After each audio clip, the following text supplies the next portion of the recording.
will be on the play. And for Jim Davis with this unorthodox deck choice, certainly making the most of it. But one thing I do want to point out here as well, Jim Davis played in their Players' Championship last year. He's here again this year. He wanted to improve on his performance last year as he was out early last year. He has certainly done that with this semifinals appearance. No, this has been a great performance for Jim. Had a rougher start once again to the tournament. Now, remember that these two played in Modern yesterday. And when they played, it was an equally bad matchup. Jim was playing Tron to Brad's Obzon, and you know what happened? Brad won the match. Yeah. So if he can beat Jim Obzon to Tron, well then why not Jeskai Black to Green Red Eldrazi? I suppose we will find out as Brad is going to start things off with a Sunken Hollow.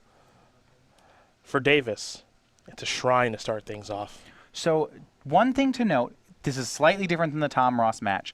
Brad Nelson and Todd Anderson played the same list of Jeskai Black, but Tom went off the path a bit. So what Brad has that Tom doesn't is he actually has more Monastery Mentors in the deck and more copies. He went for some Wild Slashes instead of all Fiery Impulse and for more Painful Truths in the main. And to be honest, these are all things I like in the matchup. Now, the matchup is by no means watertight yet. There are issues, but turn 2 Jace. Let's start there, and let's see if we can get a Mentor on turn 3, and then I think Brad's got a shot. You find some nonsense to discard, some cards that don't matter all that much. Can filter out the bad ones, find the good ones here, especially in game number 1. And Jim's hand is not very good here. He has Ulamog, Lands, Den Protector, and Map the Wastes. That's a slow ramp hand. If Brad can get a turn 3 Mentor or some sort of clock on the board, then just maybe he can get game 1 off Jim. Yeah, I think that's the important thing. Mentor is going to play a huge role in this particular game, and I think throughout the entire matchup, but certainly in game number 1, especially with Brad on the play here. If he can find Monastery Mentor, get that on the board early, I think that's going to play a big role in things. Here's a Soulfire Grandmaster, a Mystic Monastery, and a Passing of the Turn. Jim with his Wooded Foothills, he'll sacrifice that, of course joined by a Shrine of the Forsaken Gods. Yeah, so what we saw is that Jim is actually lower on ramp spells than most Green-Red Eldrazi decks, and that's because he's taken the time to move his copies of Jaddi Offshoot from the sideboard into the main deck. Now, that's not going to be great here. Against Soulfire Grandmaster, it will be acceptable, but you see, he's actually light on ramp spells. He has 1 ramp spell. He's not actually going to start playing Eldrazi till turn 6 or 7. There's chances for Brad to make inroads here. Den Protector the draw here for Jim. What kind of makes this Green-Red Eldrazi deck at least a little unique to me is that the ramp just stinks. Like it's ugly. Yeah, like Explosive Vegetation is pretty good. Map the Waste is just a bad Magic card, but it makes the deck work.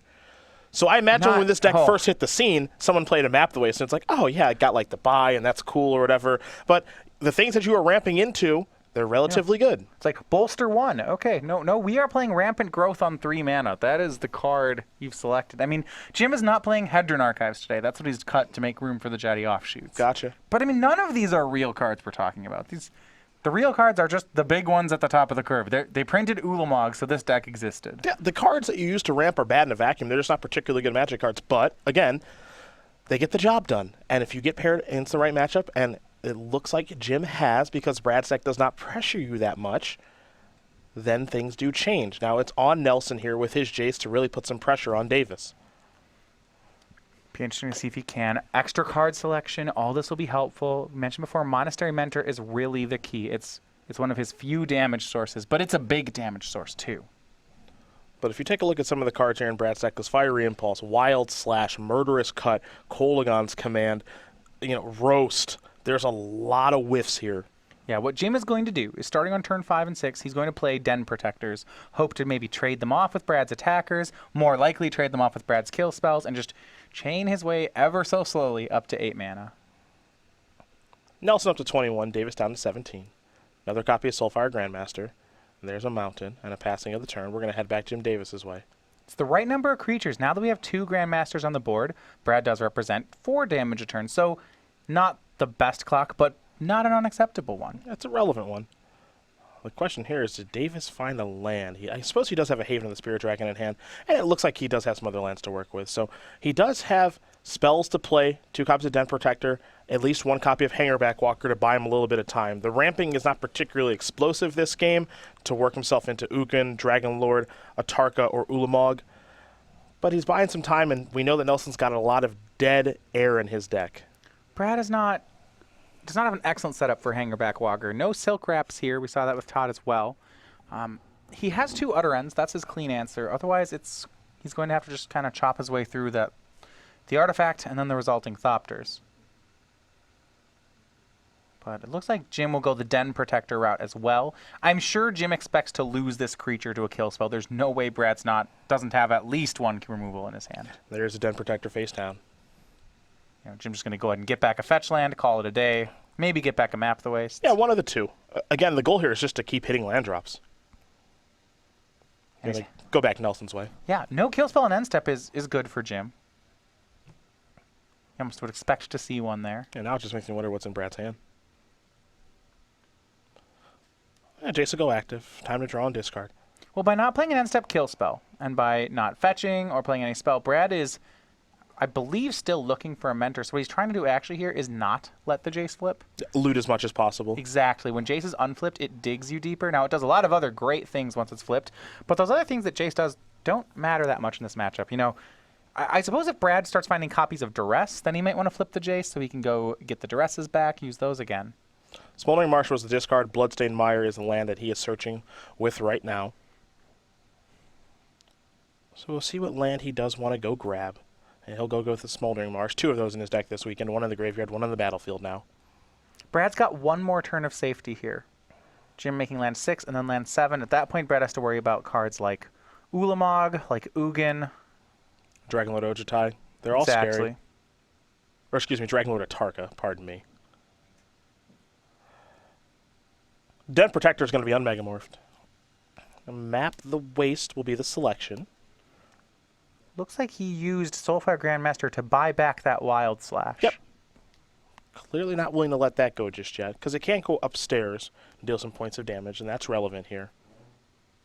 It's got Jim to 13. It's low, but it's in that range where Brad would like it to be lower. Map the Waste the draw. Big news here for Jim. It looks like he has one more land. Yeah, he's got Haven in his hand. He could double map this turn. He could play Hangerback Walker, Map the Waste, Bolster Alert.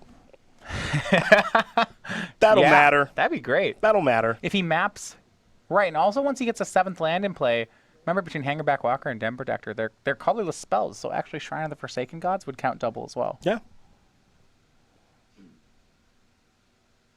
Bolster onto Hangerback Walker. Ooh. Combo. I have never made that play, but that's now. Looks like we have an F&M deck. Yeah, you and most other people have never made that play. And Brad's going to take a look at Sanctum of Ugin. Wants to make sure he knows what kind of the unique lands in Jim's deck do. Now the question here again, does he want a double map, or does he want a Hangerback Walker plus Map the Waste and Bolster? You see here with Sanctum of Ugin, taps for a colorless mana. Whenever you cast a colorless spell with converted mana cost 7 or greater, that's Ugin, that's Ulamog. You may sacrifice a Sanctum of Ugin. If you do, you search your library for a colorless creature card reveal and put it into your hand. So you can kind of chain the powerful colorless spells together. Well, remember that Jim's only payoff in hand is a copy of Ulamog, so that's going to cost 10. Now, he can count on right now having 8 mana if he maps the Waste. So, land number 7, and Shrine will upgrade. If he casts a second map, he'll be on 9, and then a top-decked land will get him Ulamog. But if he plays Hangerback here, and which I don't think he's going to do, he bolstered first, then it's different because, he actually doesn't have that immediate Ugin, that immediate payoff spell, Atarka, whatever you have to just win the game. Now he is going to play Hangerback Walker. Yeah, so this, because of Shrine, it let him got 2 counters on Hangerback. He could have done this both ways. Sure. He also could have played Hangerback and bolstered onto it. This time he played it. 7th land meant Shrine tapped for 2. Okay. All the same. All the same. Yep. I think the other one, he gets 1 basic land left over untapped, but there are no spells in his deck. It doesn't matter. Yep. I think it's a style point. How do you want to, How do you want to play your 2/2 Hangerback Walker? Do you want to bolster onto him, or do you want to play him with this Shrine? They're both cool. Both good synergies. But now we go to Brad. Can he get more damage across it? It is a struggle. The thing about this Jeskai Black deck, you don't have Mantis Rider. We know that him, Todd, Tom, and this group of players, they don't care for Mantis Rider. They don't need it to win, and I agree with that assessment, but this is one matchup where you'd really like to have it. Yeah. That's for sure. Well, Brad's still in a position to steal the game, though. I mean, Jim does not have the payoff spell just yet. He has 7 mana, 8 mana to cast a colorless spell. Now, Brad's got to be thinking Ugin and be worried about that, but we know Jim doesn't have it. At least not yet. Nelson will draw a card. He'll be discarding here with Jason. Jason will be transforming into the Telepath Unbound here shortly.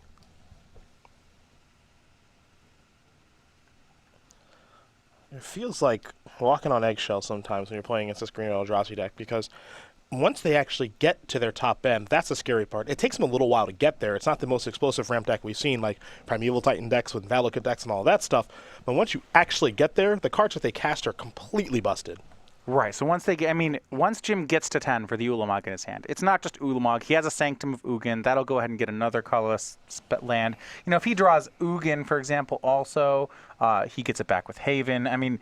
The first threat is going to cascade into more threats over the course of the game, so it's going to be bad for Brad. But Jim doesn't have it next turn. His draw's been exceptionally slow. He's played 2 ramp spells and just played fair magic for the most part. Jace will transform. It starts on 5, of course. It looks like it's making its way up to 6. All lands in Brad's graveyard. No. The one thing we have not gotten to get a good look at all is what's in Brad's hand. No, not at all.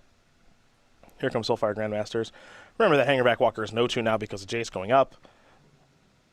Hangerback will die. 2 Thopters on the way.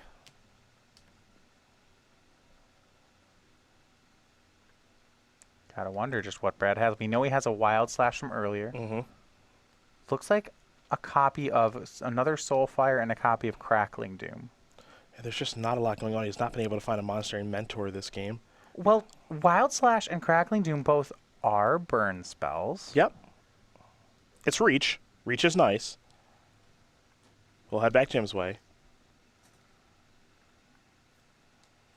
Another Ulamog. That's a great draw for Brad. It's a weird thing to say. Yeah. So, Jim, 7 lands in play. That's 8 mana. He has a Map the Wastes, so he can get to 9. He has a Den Protector and a fetch land in the graveyard. So, he can engineer his way to 10. Remember, Den Protector can be cast off 2 lands thanks to the colorless land. Now, yep. Den Protector face down is a colorless spell.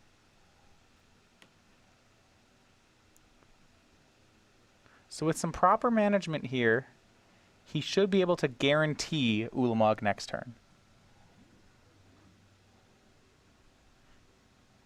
He can map for 3. He can cast a face-down Den Protector with this mana. There is Den Protector. The big question now, what we have to figure out, is just how good is Ulamog going to be here? That's the big question. Here's map. Well, it's going to be great, but the question I'm asking is, can Brad get Jim low enough that, I know this sounds ridiculous, can he burn him out? Yeah, his deck is not a burnout deck. He can kind of do it. Well, he gets the... Yeah, he can kind of do it. He has 4 points of burn in his hand. Brad's going to respond here to the Map the Waste. The Bolster playing a role in things. Activate Soulfire Grandmaster. Yeah, I see what we're doing. We're going to Wild Slash with buyback with Soulfire's ability on Den Protector. Stop that right where it is before it gets a counter. Jim is going to unmegamorph. He'll probably just get back the land. If he does, it means he's guaranteed Ulamog next turn. Forest to be land, whatever, the map will get land 9, and yeah, that's land 10 in his hand. Yeah, it looks like he's going to get back Wooded Foothills. It's a fetch land, though, so if we're on the burn counting burn plan for Brad, this matters. Every damage counts, yeah. Now the Map the Waste is going to resolve. Search up a forest. And now bolster onto a Thopter. Oh, yeah, 2/2 Thopter. Get out there, little fella. There you go.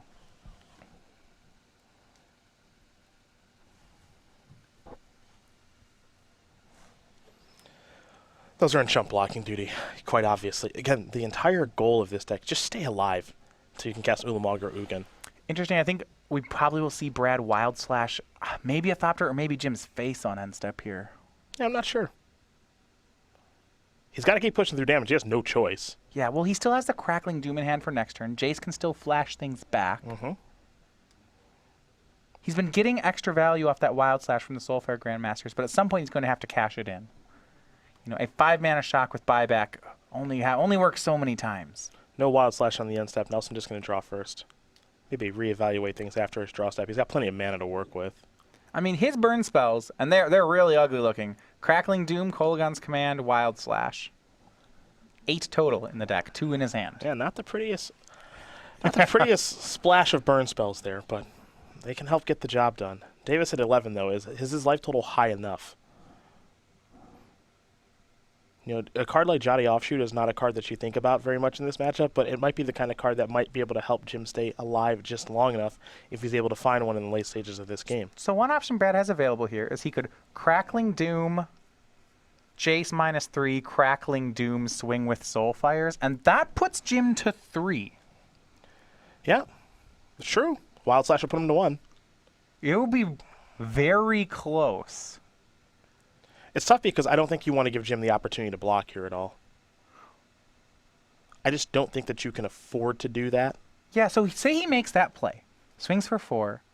Then, you know, even a land next turn should kill Jim Davis. Boy, it's close.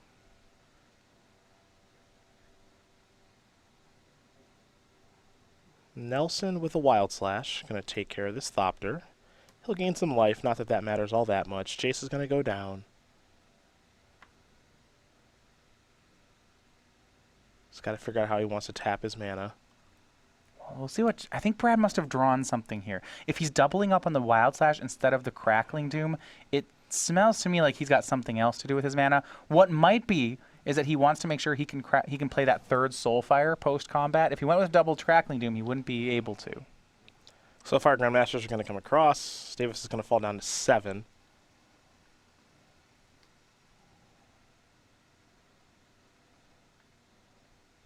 You know he has a 3rd Soulfire here. So now, with 3 Soulfire Grandmasters, even if Jim Ulamog's away too, Brad gets 1 more turn of buying back spells. I think it might be on Ugin now. Jim doesn't have Ugin yet, but I think it might be on Ugin to win this one. He'll take a draw step here. Hi! Whoa! Whoa! Boy. Well, you mentioned it. It's exactly what he needed. That's a huge draw step. Wow. Were it not Ugin, Brad could Crackling Doom away the Ulamog, attack for 2. This would be really close. But Ugin may have something to say about it. Well, first he's got to cast Ugin first, and he's going to cast Ugin. And there is the Spirit Dragon. A top deck here for Jim Davis. And for Brad Nelson, so close here. It's not over yet, but it not just over got yet, it yeah. just got a lot harder. Ugin gonna minus, of course, starts on 7. Gonna minus down to 5 to take care of all 3 Soulfire Grandmasters and the Jace Telepath unbound. Here's a Wild Slash. And that shows what Brad was set. Brad had the win if Jim didn't top deck Ugin. Yep. He had Jim right where he wanted him. All right, so all those cards are going to be exiled. And now how does Nelson get himself out of this situation? Well, he still has 2 points of burning Crackling Doom. Mm-hmm. They're still burned in the grip. Again, you mentioned the Crackling Doom. That's still there, but now you can see he knows he's in trouble. What a top deck there from Davis. He may not have realized it, but that top deck just saved him the game. Yep. Now, will he win the game? Well, we've got some more turns to play. Jim Davis going to untap. We're going to go back his way. And that's a heartbreaker for Brad Nelson. This matchup is so difficult for him. And it felt like he was working his way towards a Game 1 victory. Now, Jim does draw a card. And remember, he's got 2 copies of Ulamog in hand. But he's got some things he needs to assess here. The draw was good for Jim. A copy of Jotty Offshoot, actually, the draw for the turn. A draw I don't mind. No, life point seems great. Yeah. Ugin going to go up to 7. Nelson down to 38. But again, for Jim, it's not about Brad's life total so much. It's about him gaining life. If he can gain some life and get out of range of these burn spells, this one's over. It's so hard for Brad to get rid of Ulamog, Ugin, all of these other creatures. Here's Jotty Offshoot. There's a fetch land. That'll trigger the Offshoot. He'll gain a life there.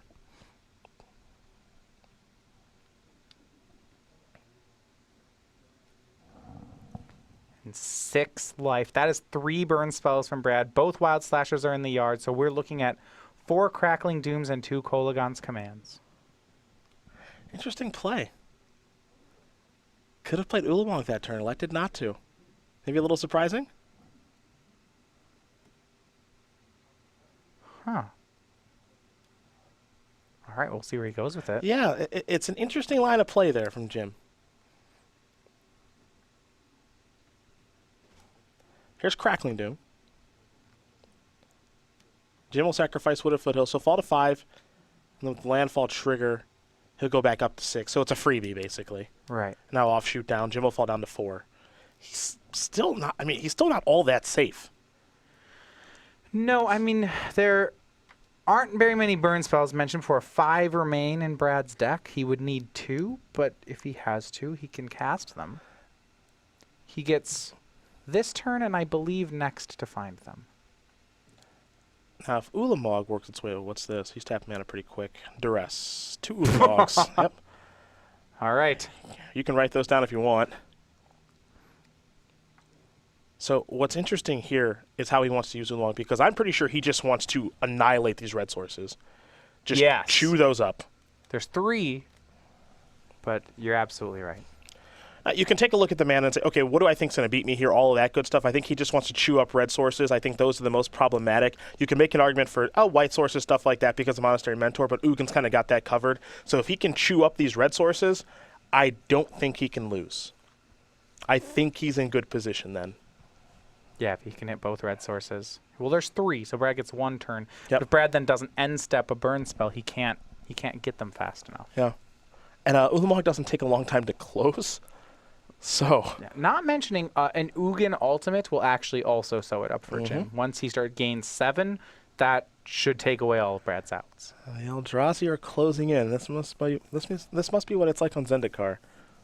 Doesn't seem all that fun. Well, they're working alongside Ugin, so I'm not sure how I feel about that one.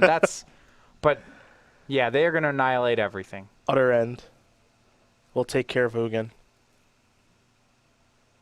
Nelson with a Jace. That's his last card in hand. And now we go back over to Davis. Davis will draw a card. Ulamog looking ready to attack. It'll be an attack here for 10, and 20 cards are going to be exiled. And, almost Brad, we talked about how he needs to steal these games. They're really difficult for him. He almost pulled one off. He got very heartbreak close. for him. He got very close. It took a top deck Ugin. It took a top deck Ugin for Davis to get this game. Unbelievable. Brad had Jim dead the next turn. Sure did look that way. And now his whole deck ending up in exile. 20 cards off the attack. And Jim not going to let up here. It's going to be another Ulamog. Yeah, I think in this spot you're supposed to cast another Ulamog. Fairly sure. And just buzzsaw those other 2 red sources. And then he has Sanctum of Ugin to get another Ulamog if he needs. Yeah. I believe this is the best line of play here for Jim.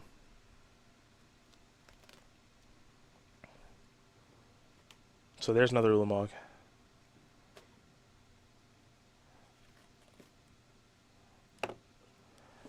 Again, you'll get the cast trigger from Ulamog, which of course says you can exile 2 permanents. So Jim is just thinking to himself, okay, what's the way that I can lose this game? I'm at 4, I'm not particularly healthy. Well, what's the way that I somehow lose at this stage of the game? That's tough to say, but I think it involves red cards. Now you can make an argument of, I'm supposed to probably get rid of Jace, but I think he's just going to take care of the red sources, which I like. Sanctum of Ugin will trigger. Again, this is all on the casting of it. And then he'll have to lose one of these Ulamogs. Exactly. And he has another one for next turn to clean up whatever permanents may remain on Brad's board. We're going to head back Nelson's way. He'll draw a card here. He'll activate Jace, draw another card. And that is going to do it. Jim Davis is going to win game number 1 here over Brad Nelson. Green-Red Eldrazi up a game over Jeskai Black after a heck of a top deck there of Ugin the Spirit Dragon. So Jim Davis 1 win away now from the finals. It's his matchup of choice. In the game of Magic, you need a lot of skill, a little bit of luck. And Ugin right on time here for Davis, as now we take a look at the sideboard to see both players taking a look at each other's deck list. We will do the same. We will start with Nelson with his Dispel, his Kolaghan's Command. 3 Negate, 2 Ob Nixilis Reignited, a Duress, a Painful Truths, 3 Radiant Flames, 2 Roast, and 1 Ruinous Path. Matthias, what's the plan here? Well, for Brad, anything that could be relevant will be helpful. He has a lot of dead cards. Okay, so we're going to look at some of the things that he can use. Kolaghan's Command, it's discard, it's burn, it'll probably be in. 3 Negates, those help to take care of Ugins. Sure, they have issues. But they're pretty good. They can also counter ramp spells. I'd expect to see a Duress for the same reason. I expect to see Painful Truth. It does draw him cards.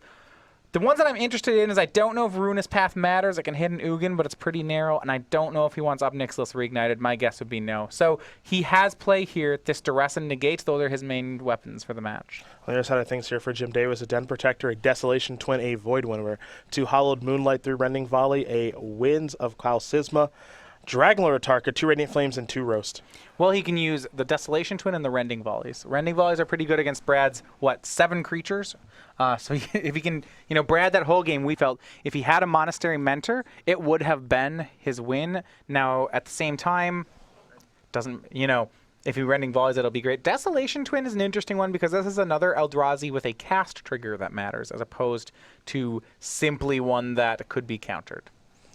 Well, there's the options there for both players. Jim Davis currently up a game here over Brad Nelson. Nelson's going to have to go to the drawing board. I imagine the sideboarding in this situation going to take a little while for these two players. So we will talk about the Season 1 schedule of the SCG Tour. We kicked things off in Las Vegas last weekend with Brian Braun winning our first Open of that weekend.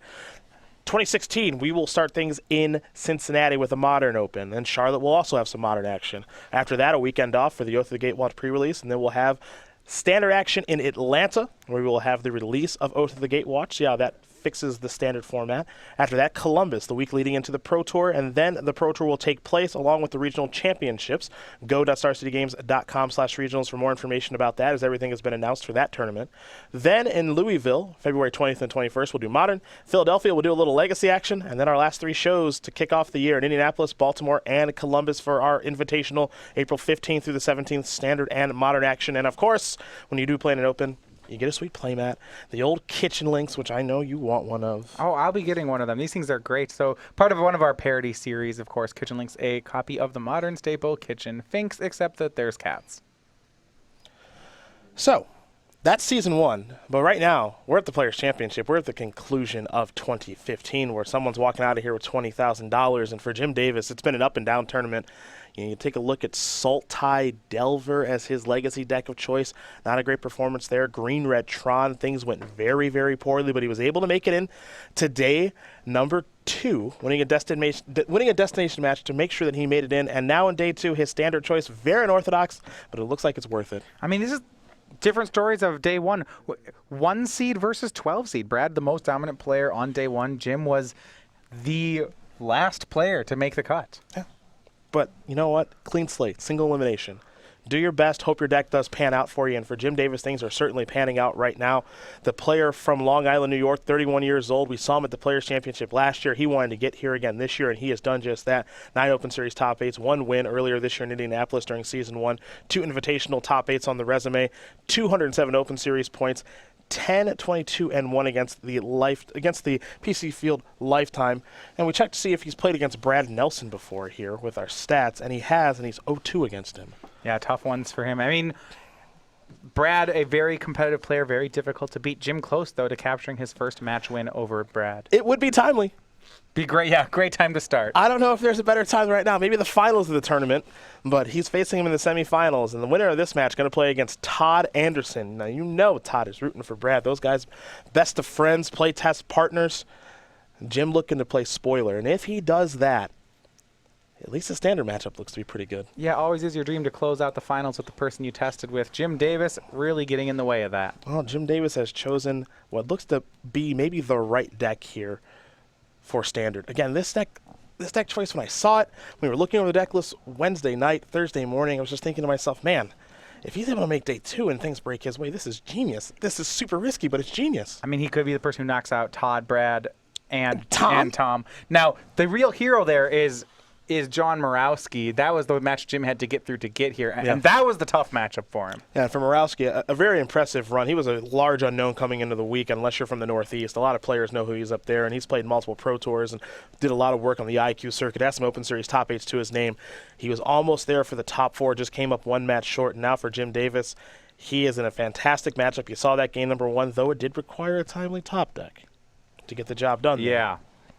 So we'll see. I mean, Brad showed us the recipe for one of the ways to get it done. I mean, the fact that Brad almost won that game without the help of Monastery Mentor is very impressive. Yeah, I think that's a little bit scary if I'm Jim here, where he didn't have Mentor. I don't feel like he had his best draw, and he's going to get some nice tools in the sideboard, like Negate, for example. He's got some nice things to bring to the table. So we'll see if Brad's able to find those cards here, and he's going to keep his opening hand, so now Davis will take a look at his.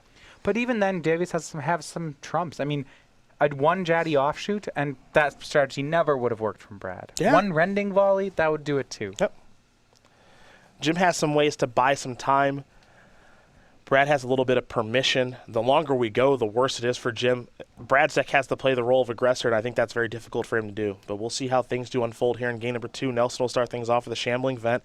Both players kept their 7 cards. For Davis, it's just a copy of Wooded Foothills. You know, and these green-red Eldrazi decks, just on the start, they have some hands which really don't do much. I mean, Jim, flush on lands, and Explosive Vegetation may be his first real play. I've seen better starts. Yeah, the one thing this deck is just missing, for better or worse, he's missing a Rampant Growth, a Mind Stone, just some way to ramp on turn number 2. We'll see what Davis is working with here. Explosive Vegetation, Nissa's Pilgrimage, Ulamog, Hangerback Walker, a bunch of lands. A land I think you're going to keep a high percentage of the time. It's right, it's good, but you know, it's also a bunch of draft commons. It's wouldn't make my deck, that's for sure. Yeah. The real question for Brad, is whether or not he can get a clock going. So the coast is clear for Monastery Mentor if Brad has one. We don't see a Rending Volley. That's the good news. Now Brad has to choose what slows down Jim more. Now Nissa's Pilgrimage and Explosive Vegetation both get 2 lands. Vegetation puts them both into play, so it ramps harder. Nissa's Pilgrimage, on the other side, has the ability to be a 3-for-1, whereas Vegetation's only a 2-for-1. And Nelson have to decide between which one of these ramp spells he wants to take. Can't take Hangerback Walker or Ulamog. Looks like he's going to go with Vegetation, so that's down. See what land he wants to play. He'll go with the Bloodstained Mire, pass the turn back. Davis will sacrifice this Wooded Foothills, fall down to 19. See what land Jim wants to go get here. But on Brad's side, the reason he needs these duresses and negates is that when his Monastery Mentors show up, he cannot let them get killed by Jim. Yeah. If Jim has a Rending Volley, he needs to duress it before he plays Mentor. Which is why even if he had the Mentor as opener, he would delay a duress until turn 2 to get the smallest window possible that Jim could have. Basic Mountain, the weapon of choice here for Davis. He'll draw a card for the turn. Picked up a copy of Ugin the Spirit Dragon, a very powerful one. There's a Hangerback Walker just for 1. Pass the turn back. That'll give him something to do with his mana in the meantime. So that'll take up. It'll be a pretty pesky blocker. What is good on Brad's side is that Jim has nearly no ramp. He has a Nissa's Pilgrimage next turn. That'll find him some lands, but won't do too much work. And again, this is where a card like Negate can play a role in things here for Brad. He's got some of those in the sideboard. Can take care of some of the low-end stuff like the ramp spells, can take care of some of the high-end stuff like Ugin the Spirit Dragon. Nelson for now will sacrifice 2 fetch lands. He'll dig 2 lands out of the deck, fall down to 18. There's an island.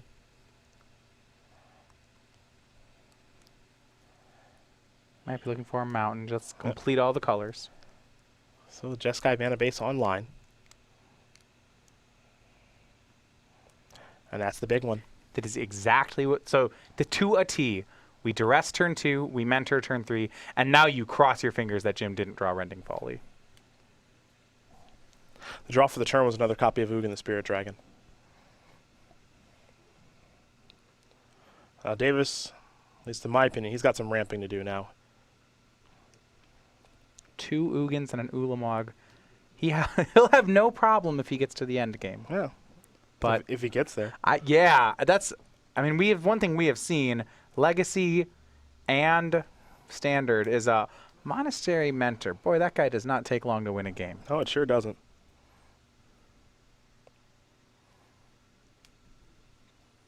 There's Nissa's Pilgrimage. That'll resolve. Forest on the way. One on the battlefield, one to go to the grip here for Jim. So Jim has lands 5 and 6 in hand, but actually, I mean, his hand is lands 5, 6, Ugin, Ulamog. There's a lot left to be desired. Yeah. It's a slow start, but this deck doesn't ramp all that well. It's such a matchup deck. Yeah, I mean, for a ramp deck, it is so slow. Yeah.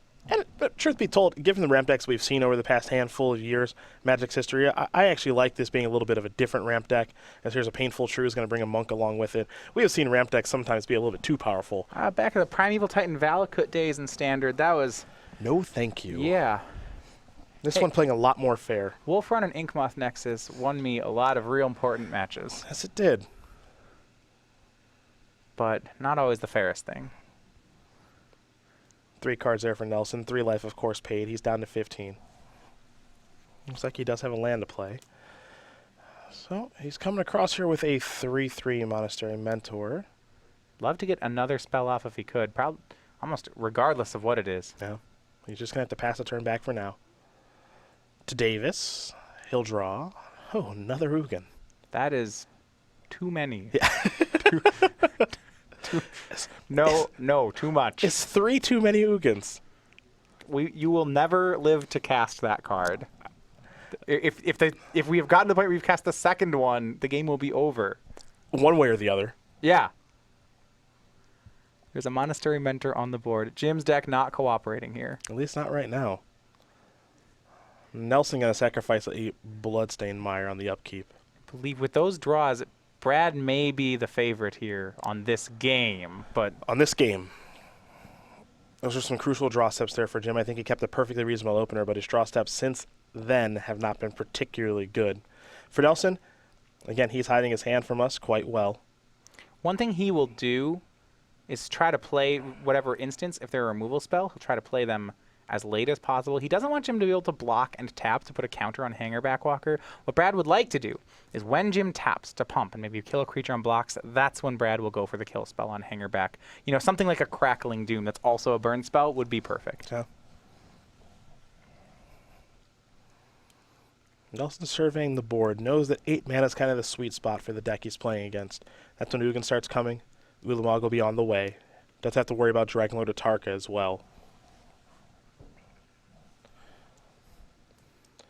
Polluted Delta. That's the land Nelson will sacrifice. He'll get himself a copy of Prairie Stream. Setting it up. We'll see what instance he has backing him up here. He's dodged a lot of the bullets from Jim. No Jotty Offshoot. No Rending Volley. And Brad, he wants more cards. Painful Truths, yet again. I mean, we saw last game, Brad's life total is completely irrelevant in this matchup. Either he's dead, or his opponent's dead. Yeah, life total's not going to matter. The number we're looking at Jim's life is Jim's, and that's it.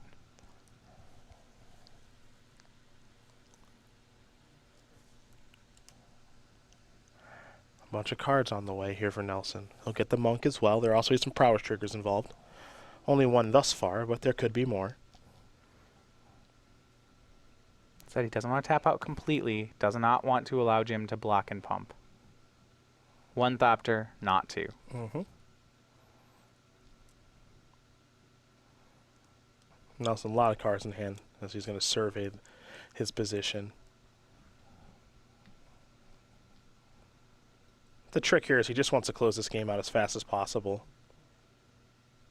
I mean, his deck is slow enough that even if Jim doesn't ramp at all, if Jim just starts playing lands, up to 7 lands, and has a couple shrines mixed in, that is almost fast enough to win. So the game's all about how fast Brad's clock can be. Jim has the eventuality. Yeah.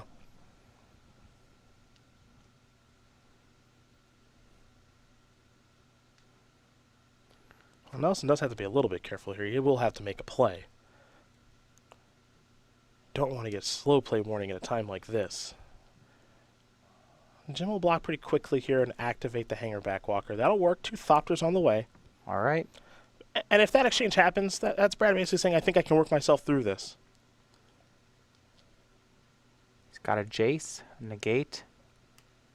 Interesting how Brad's playing this. He had a Duress as well. He's going for Jace. Now, I like Jace. Jace is very powerful. The thing that I'm interested by this is I somewhat expect him to try to get another non-creature spell cast this turn just because he does need another attacker. Radiant Flames is nice. And Brad did not leave up his negate mana. Radiant Flames That is a may nice have draw. lost him the game. It's going to reset this game. That's for sure. Here's an attack. Yeah, and if you see this coming, you can't be happy if you're Brad. Yeah, this is... Wow. He's got to rebuild it all now. Now, for what it's worth, Jim doesn't have a lot going on in his hand at this stage. He's got all these Ugins and Ulamogs and no more lands. It does, yeah. So it's 3 Ugins and an Ulamog, no lands. Jim's hand just very little. I suppose Shrine of the Forsaken Gods is a pretty good draw step. That would just cast Ugin on its own.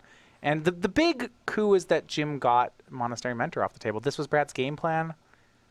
He needed it to not die. I don't know. I mean, far be it for me to... Brad had a plan going on here, but it does look like he paid a big price. It's going to be tough to poke a hole through this one. You can have an Ugin. Yep. 3 Ugins, 1 Ulamog. Ugin down.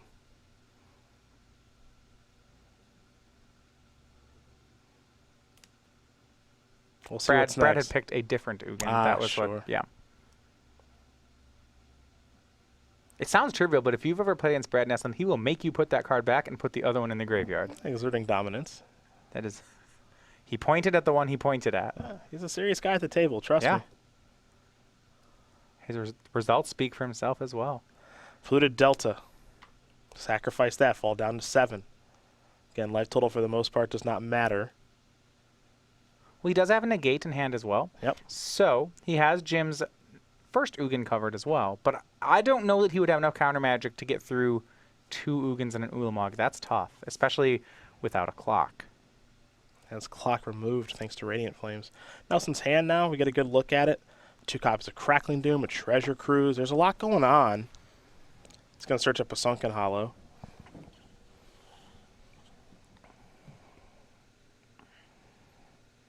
And he's going to tap out. Obnixilus.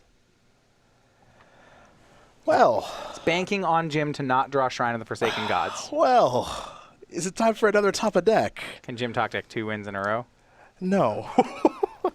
That is far from it. That's the direct opposite of a top deck. That's Obnixilus. Another, Excuse me, another that was Ulamog, another Ulamog. Jim is reading Obnixilus. Yeah, so now we have double Ulamog, double Ugin. This does happen to the Eldrazi deck sometimes, where their draws really just start to look bad. I mean, in a situation like that, Jim is on 4 outs, realistically. It says 4 copies of Shrine of the Forsaken Gods. If he spikes, Brad's in trouble. If he doesn't, Brad's in great shape. I don't even know. Brad has at least 1 negate in hand at this point. I believe we may be headed toward an Obnixilus emblem to try to win the game as well. That's a good place to go.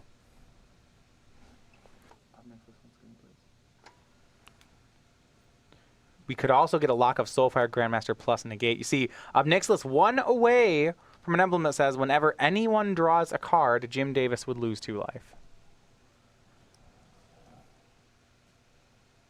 And there's Soulfire Grandmaster. To Davis. Oh, the Shrine was a turn late. You just need to switch those 2 draws. Jim, he almost did it to him twice. Yeah, the Shrine was just a little late. Now, to be fair, we'll back up here. Because he drew it this turn, Brad cannot pay 4 mana and then buy back the negate. So he's going to have to spend the negate, and I don't know if he has the second Ulamog cover, or Ugin rather, covered. All right. Plains the draw. It's getting hard.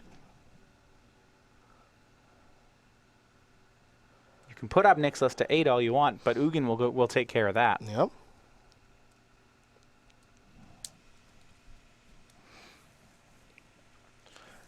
Big top deck there. Nelson will pay a life to draw a card. Down to 4. So now if Ugin resolves, you have to worry not about... I mean, 1 more of those, and it's easier when Ugin resolves of how Jim wins. He pluses it. Huh.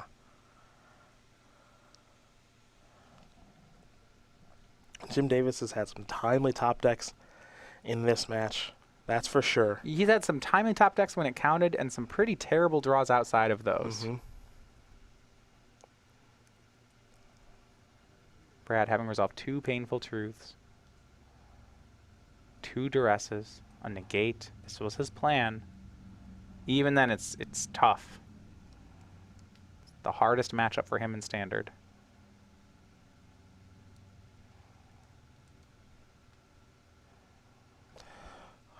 What does Nelson do now?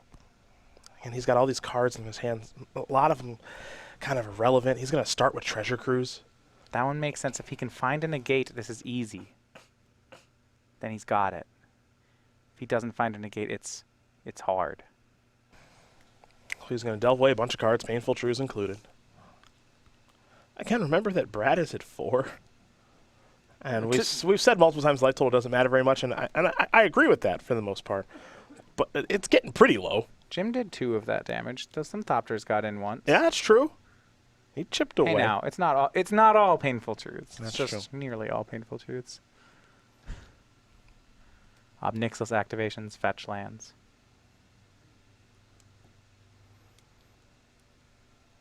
Now the question is, has he found... He's found Ruinous Path, Kolagon's Command. A lot of good cards here. Has he found a gate? Yeah, it almost feels like that's the only one that matters. Yeah. Here comes Soulfire Grandmaster. I guess we'll get a little bit of life back. Let's bring him up to 6. We'll pull him closer away from Ugin, but remember, the Ugin will be cast. It can -5. It'll clean up the board. And Jim has another Ugin after that, and then, he's one more shrine away from Ulamogs and everything that will win him the game.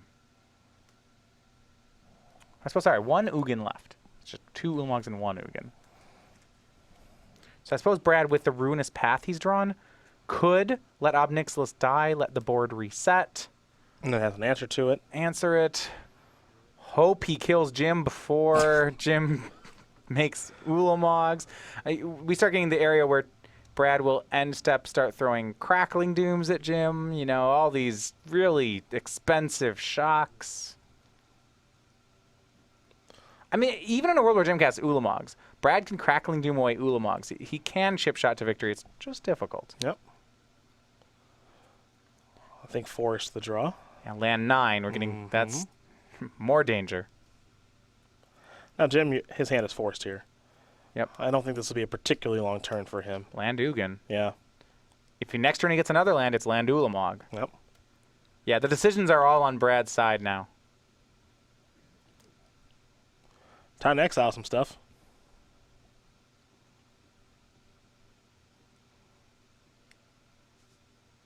What'll be interesting to me is if he goes minuses the Ugin. Ugin starts at, I believe, 7. It'll go down to... Could go down to 2. Yep. Brad could Crackling Doom on end step and could hit Jim with it and then Ruinous Path the Ugin, or he could just kill Ugin with the Crackling Doom. And both are reasonable. He may want to hit Jim with it so that he can Ruinous Path with Awaken to kill the Ugin and hit him with a 4/4. Yep. Brad has 8 lands, so that's actually a play. Brad's got a lot available to him right now. Ugin is... Yeah, that's the play. It's obviously very good. Yeah, he kills the Ugin, makes a 4/4. This is with us on the stack. He'll cast Kolagon's Command okay. at Jim. Okay. 2 damage, make Jim discard. And I don't think he redirects at Ugin. We'll see. Okay. If he's locked in on this Ruinous Path, then no. There goes Ulamog. So Obnixilus and Soulfire Grandmaster have been exiled. Let's wait for that. Confirm. Yeah, Jim's at 7. Beautiful. The biggest creature in Brad's deck is a removal spell. There's a land. This means we're going to Ruinous Path territory. I believe so. I don't think I want to put it on the Shambling Vent. I just want to do it on any non-black land. That's it. I want to keep as many black and red lands available because that's my burn. So you want to make it so that Jim has as many lands as possible that he has to exile. Yep. There's Ruinous Path. There's the 4/4. It's no hero's downfall, but You know, Jim's down to 1 Ulamog at that, too. Brad has Crackling Dooms in his hand. All shenanigans aside, Brad can actually just win this as a legitimate control deck. Just kill the threats. draw here is a Dragon Lord of Tarka. That doesn't really change all that much. It can come down. It can take care of the island. And then I believe Brad has access to the mana to cast 2 Crackling Dooms here. I believe so as well. If that's true, he'll be able to finish the game 3 more damage across. He'll burn Jim out. Yep. But boy, does Jeskai Black have to work for these games. Yeah, This sure does. Wow, this is a nightmare. There's Dragon Lord of Tarka. Brad knows he's going to lose his island, so he'll pick that up right away. We'll head over to him. He'll show some Crackling Dooms. That's one of them. How about a second one, Mr. Nelson? He's Shambling Vents bench. just fine as well. Brad Nelson will win game number 2 here over Jim Davis. Jeskai Black, Green Red Eldrazi, getting ready for game number 3. And in a classic Nelson move, he's going to take a step away from the table. Not our first time seeing this, of course, as he wants to get ready here mentally for game number 3. So we'll take a look at the sideboards one more time here for both players, see what their options are. We'll start with Jim. He'll be on the play. You see the Den Protector, the Desolation Twin, the Void Winnower, 2 Hallowed Moonlights, 3 Rending Volleys, 2 Winds of Kalsisma, another copy of Dragon Lord of Tarka, 2 Radiant Flames, which we saw won that game, and 2 copies of Roast. Yeah, how about Radiant Flames that game? I mean, to be fair, Brad really threaded a needle there, but there was one turn where what could have been a misstep from Brad, maybe he got too aggressive, or maybe he had to be that aggressive, but Radiant Flames cost him an easy win. Yeah, it felt like he was pretty well positioned if he doesn't tap out that particular turn, because he does have Negate available. It may have been a little bit easier that way. Jim top decks the Radiant Flame, clears the board, gives himself a good chance to win there. So it'll be interesting to see what's going to happen there. As far as Brad is concerned, Dispel, Kolaghan's Command, 3 Negates, 2 Ob Nixilis Reignited, a Duress, a Painful Truce, 3 Radiant Flames, 2 Roast, and a Ruinous Path. What do you like there, if anything, since he's on the draw? All right, so what, does it change when he's on the draw? Brad has gone for Ob Nixilis Reignited, which I liked. He's clearly going for the Negates and the Duresses. Those have been everything, and I think Painful Truths on top of that. I'm interested about Kolaghan's Command. I'm undecided whether or not Kolaghan's Command or Crackling Doom is the worst burn spell that he has to play.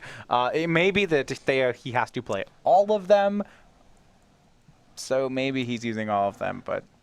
And then Ruinous Path. How about that? That won him the game. That one was pretty nice. Well, we are going to give you guys some more information about our first event for the SCG Tour of 2016. That's SCG Cincinnati. We'll let you guys learn more about that here, and then game number 3 will be underway between Davis and Nelson. Join us on the SCG Tour January 2nd through the 3rd for the Cincinnati Open weekend. On Saturday, play in the Modern Open main event. Every competitor gets a playmat featuring kitchen links, plus our latest Invitational Winners token, just for playing. The top 8 finishers earn a spot in an upcoming Invitational and get one step closer to the Players' Championship. On Sunday, it's your format, your tournament, as you choose between Standard and Legacy Classics. All participants get an Invitational Winners token, and the top 4 competitors in each Classic qualify for an Invitational. There's plenty more to do in Cincinnati. All weekend, play in side events and earn tickets to spend at the SCG Prize Wall. Between rounds, meet the weekend's special guests, artist RK Post and Aaron Miller. And don't forget to tune into SCG Live as Cedric Phillips, Craig Krempels, and Nick Miller bring you coverage all weekend long. The Cincinnati Open weekend is January 2nd through the 3rd. Step into the spotlight. We are back. SCG Tour does begin in 2016 in Cincinnati. A little modern action there. I'll be joined by Craig Krempels and Nick Miller there, so looking forward to that tournament to kick off 2016. And this is the one to close out 2015. It's the Players' Championship here from Roanoke, Virginia. Cedric Phillips, Matthias Hunt, of course, joined by Patrick Sullivan, Nick Miller, and Ken Crocker as well here from the Star City Game Center. Game number 3 about to be underway here between Davis and Nelson. Winner of this match going to play against Todd Anderson in the finals. Yeah, in the grand finals there. Puzu joining us. This is the elimination bracket has been standard. The finals will be all 3 formats of the Open Series. So a match of standard, modern, and legacy. First player with 2 match wins takes home the trophy. Yeah, best 2 out of 3 formats there. And we'll have kind of a unique thing going on with that where the player with the higher seed will have the option of choosing either to go first or choose what format they play. Keep in mind, he cannot choose a format they've already played. Correct. So that'll be kind of interesting to see what happens. There's going to be a little bit of jockeying for position there. A lot of players at home have been saying, I just want to go first every single time. Some players saying, I don't want to choose the format because I think I might be advantaged. I don't mind being on the draw. So we'll see what Todd will select or what one of these two players will select when we get there. Yeah, I mean, if you look at Jim Davis, you'd say he's got a great deck against Team Roanoke and Standard. And it's true. If he makes the finals against Todd, he'll get this matchup again. But then you have to look at things, Tron versus Teamer Twin. Yuck. Sultai Delver versus Death and Taxes. I mean, I don't know where Jim finds the second matchup he really wants. I'm not sure either. That's where things get a little bit difficult there. So we'll have to see how things do shake out if Jim is able to win this match or if Brad is able to win. Because then you've got Death and Taxes Mirror. You've got Abzan versus Teamer Twin. And then you've got a Jeskai Black Mirror. I mean, Death and Taxes Mirror and Jeskai Black Mirror. If it comes to that, I mean, we know that Brad Nelson and Todd Anderson are two of the best players on the SCG Open Series, and you'd really get to see them duke it out in some of the most difficult matches that exist in their respective formats. Well, but that comes after this, as Jim Davis will lay out his opening hand. He'll be on the play here for game number 3. Green, Red, Eldrazi, Jeskai Black. A bold deck choice here for Davis this weekend. Will he be able to keep his opening hand? If his hand is good enough, there won't be much Brad can do about it. I mean, we've already seen that. Lots of things need to break Brad's way. I think Brad's matchup does get a lot better after sideboard. Those negates are going to help a ton. And Brad's going to take a mulligan. It's not like the 6 cards that he's seen. Jim is going to keep his 7.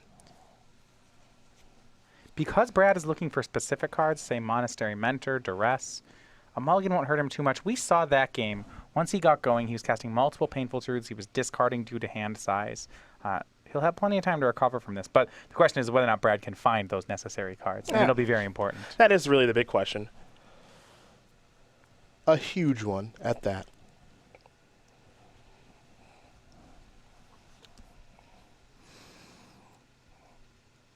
What a compelling match to watch. It's funny because this Green Red Eldrazi deck, you watch the games play, and it's just not a lot of decisions. It's just, can you beat what I'm doing? And some decks, the answer is yes, and some decks, the answer is a resounding no. The decisions are made on the deck registration sheet. Yeah. When you look at this for Jim Davis, playing 4 Jaddy Offshoots in the main, 2 Oblivion Sowers, playing Radiant Flames in the sideboard, these were the relevant decisions for Jim. But they were, you don't see them when you watch the match, but those importance are very important because when you don't have much leeway to make up for a poor decision in your play, so if you register the wrong cards, you may find yourself just with unwinnable matchups, and that's what Jim has to avoid. Nelson going to keep the 6. Looks like he's going to scry to the top. We're underway here in game number 3 of Forest here for Jim Davis. Well, he has a negate in his hand, maybe even a pair, and I believe some white cards. Wouldn't be surprised if we see Monastery Mentors and negates. If that's the case, Brad has the tools. Explosive Vegetation, the first draw step here for Jim. Good draw for Jim. 3 lands, Explosive Vegetation. One of them's a Shrine of the Forsaken Gods. He is late game, could get online dangerously quick for Brad Nelson. Mm-hmm. Nelson will sacrifice a Bloodstained Mire. Sunken Hollow is the land he'll search up. Notable that it does provide blue mana for one of the negates he may have in his hand. Now, Brad's hoping to negate Jim's late game and not have to worry about negating ramp spells. When he's on the draw, who knows? Well, there's Jace. Now, the one card that we haven't seen yet, but it's relevant here also, is one of the Oblivion Sowers in Jim's deck is in his hand. That one's important because it's, first of all, it's 6 mana, so he can get to it earlier. A Vegetation, for example, ramps straight into it. Second of all, it's not something you can negate. Yep. That's pretty big, too. Yeah, 5/8. Jim has one of the good hands with Eldrazi ramps, so pressure's on for Brad Nelson. Jim with a Shrine, and now Nissa's Pilgrimage. So we'll search up a Forest here. That'll enter the battlefield. The other one will go to his hand, so it's pretty good amount of ramping here for Jim. Well, so here's how it works out. Brad gets a turn to Monastery Mentor. Jim will then cast Explosive Vegetation, or I guess a Den Protector possibly. And from then on, Brad has to be countering and parrying every move Jim makes to keep that Monastery Mentor alive and win the game. Right now, Jim cannot kill Monastery Mentor, so this is possible. Duress, a pretty big draw here from Nelson. He's going to start by activating Jace. Draw and discard, picked up a copy of Painful Truths. Now, the one thing I don't know is I don't know if Brad has the white mana to cast the Mentor. He's going to discard a copy of Smoldering Marsh. No, he does not. That answers that question. He's just going to pass the turn back with negate at the ready. If he had a turn 3 untapped land into Mentor, I think Brad has a chance here. Now it's going to be really hard. Even if he negates the next card, Jim can just on face value cast Oblivion Sower, and now he's picked up a Rending Volley. Things are getting bad. Well, the question here is with Rending Volley, what do you want to do with it? Do you want to take care of Jace? Do you want to save it for Mentor or Soulfire Grandmaster? It's not counterable. It's not like Brad can do anything about it. It's tempting to take care of Jace, but I think the right play is to just save it for Mentor. Here's an attempted Explosive Vegetation. Negate's going to take care of that. And Davis is going to very quickly sacrifice this Wooded Foothills. I think we're going to see a Mountain. Yeah, and Jace is going to take a Rending Volley. Mm-hmm. And it's important for Brad to have the negate there. Can't let him get up to 7 lands for Shrine this early, not when you don't have a threat. There's Rending Volley. Jace down. And with Den Protector in hand, the issue is even if Brad plays a Mentor, Jim can play Den Protector, Unmorph, Rending Volley, the Mentor, go. Crackling Doom, the draw here for Nelson. He'll play a copy of Painful Truth. It's time to gas up. Can he find white mana? He's got a few looks at it. The answer is yes. There's a Flooded Strand in there. At least it appears that way. There's the Strand. Pass the turn back. Green light on here for Davis. He'll draw a card. Picked up a Map the Wastes. Brad's under a lot of pressure.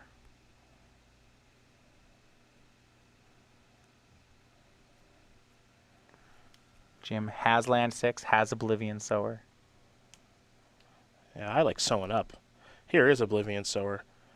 Painful Truths, Painful Truths, Mystic Monastery, and a Swamp. Don't mind if I do. There's the double ramp spell and the 5/8 from Jim. Yep. Now Shrine is online. We're looking at Ulamog next turn if Jim has a land.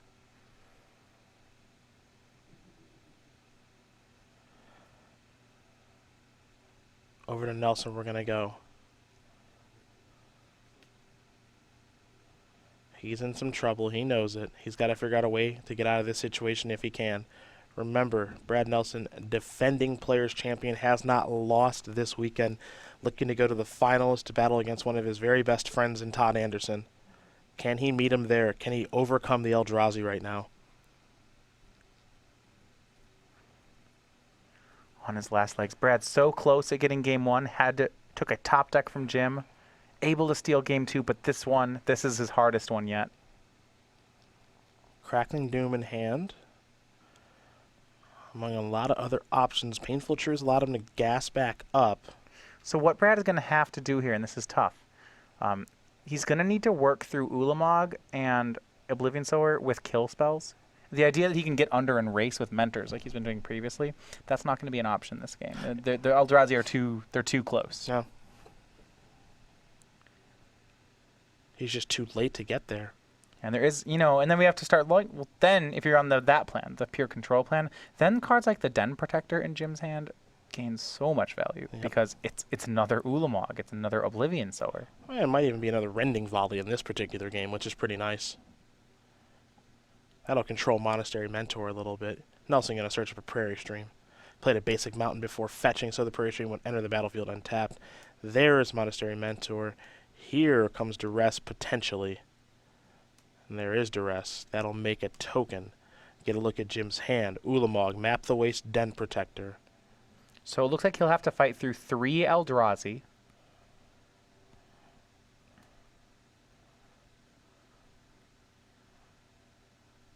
This turn, he doesn't have much to fear. I mean, you're right. If Jim draws a land, it's Ulamog.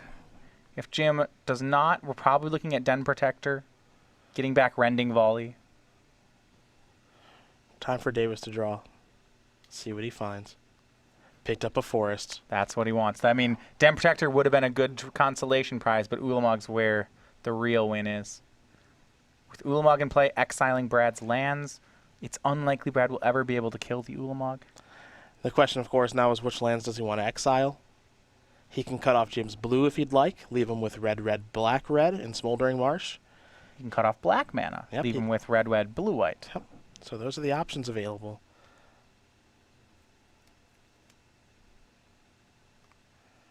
He'll take a look at the graveyard here, see what lands Brad has gone through. Wants to make sure he gets this decision right. So much on the line here for Davis with this deck choice in this matchup. Players' Championship did not go well for him last year. The opening stages of it did not go particularly well for him this year, but this deck choice has certainly worked out. There is the forest. Ulamog will be coming. Again, it's just what is it going to be taking with it?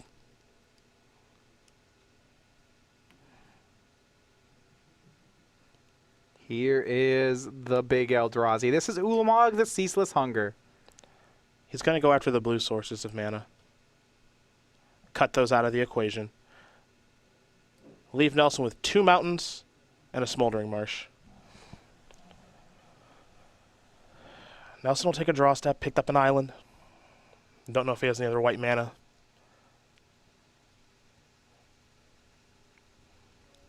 Without a white mana source, he's not going to be able to Crackling Doom away the Ulamog. Nelson's going to play on, though. He'll play a Jace, simply pass the turn back. We'll go Jim Davis's way. Not sure he needs much more than this, Yeah, but if he finds something like Ugin, it'll be too much to overcome here for Nelson, but you can tell things have definitely swung Davis's way. He's thinking Den Protector now. You know, if he's thinking to Den Protector or Rending Volley, he likes his chances. The rest of this graveyard, not a lot going on down there. Going to take a look through Brad's graveyard yet again. In situations like this where you're pretty far ahead, you're right on the cusp of moving on to the finals of this tournament and playing for $20,000, you want to make sure you don't make a stupid mistake. So a lot of people might think this is straightforward, just attack already, but so much on the line here for Davis. Wants to make sure he does not make an error here. He'll start by playing a Den Protector. It'll be a morph, of course. Curious to see what he wants to return with the unmegamorph trigger, if he even wants to use that right now. Here comes Ulamog and Oblivion Sower. 20 cards will be exiled.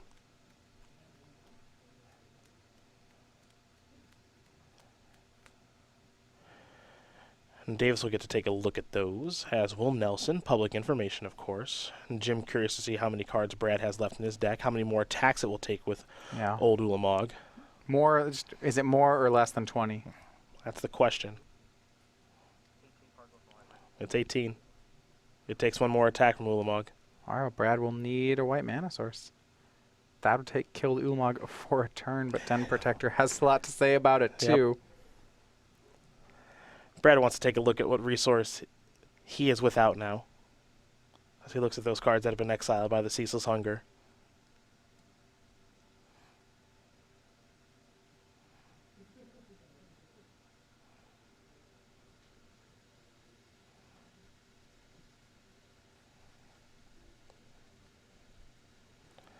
It looks like a Monk token going to jump in front. Well, it's a swing of 15, so he has to block some of it. Yep. 5 damage will come through. Nelson will fall down to 10. Davis looks like he might have some interest in unmegamorphing here. And he does. So, Den Protector. Going to get a counter. Going to return something. It'll be Rending Volley. That'll take care of Jace. Doesn't want to give Nelson any extra draw steps. If you're going to do it, you're going to do it in one. Nelson will draw. Is this it? Have the Eldrazi annihilated down the board? Looks like it may have been a copy of Flooded Strand. Remember, Brad is at 18 cards in deck, so if we're going to look at Flooded Strand, we have to start asking whether or not Brad has a fetchable source in his deck for Flooded Strand. Yeah, does he have a white land available in his deck? That's a real question. All right, Basic Plains.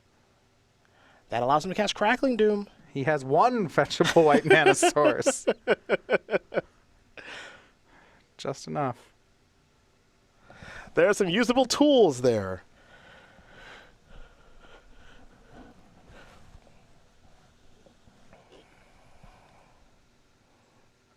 Do you see Brad taking a second to survey what else is left in his deck? Jim is still at 18. It's kill spells that you care about here. If he can kill Ulamog, Den Protector flips up. It didn't get back Ulamog. You can make a chump blocker with Monastery Mentor. There are chances here for Brad. It may have been a little sudden of Jim to... That Den Protector play felt aggressive. You know, if he leaves the Den Protector to get back Ulamog, I feel safer. You see, Brad's going to go ahead and Crackling Doom during Jim's upkeep so that Monastery Mentor is big enough to block Den Protector if it comes to that. Smart. No, you still got to contend with Oblivion Sower being a pain in the neck. Yeah, well, there's a Monk token. And Davis's draw steps, because he still gets to draw cards every turn, and he's picked up a copy of Hangerback Walker. Yeah, I mean, there are issues. Yeah.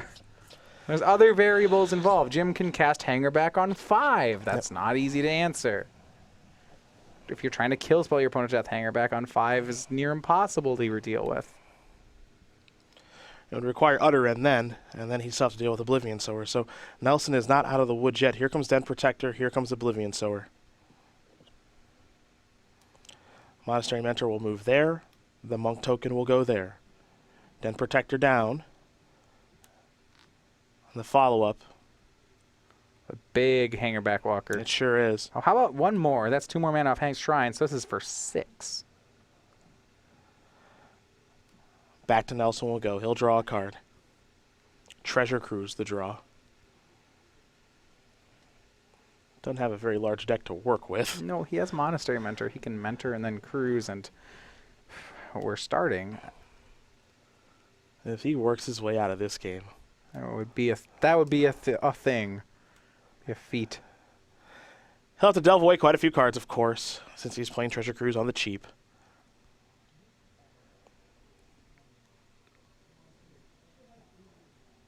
And 3 cards will be on the way here in just a moment. Davis, of course, empty-handed at this stage. And Davis has a lot of I-win cards at this stage. But he doesn't have them just yet. No Ugin, no Ulamog just yet. So having a 6/6 Hangerback Walker and an Oblivion Sower, there are worse fates. You see Brad leaving some of the higher impact creatures in his graveyard. He's doing this because of Kolagon's command that's still left in his deck. He feels like it may take multiple Monastery Mentors to win this game.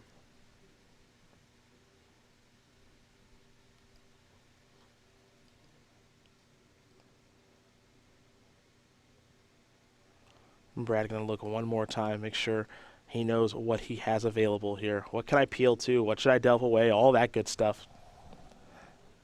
For him, his back is up against the wall right now. In a big, big way.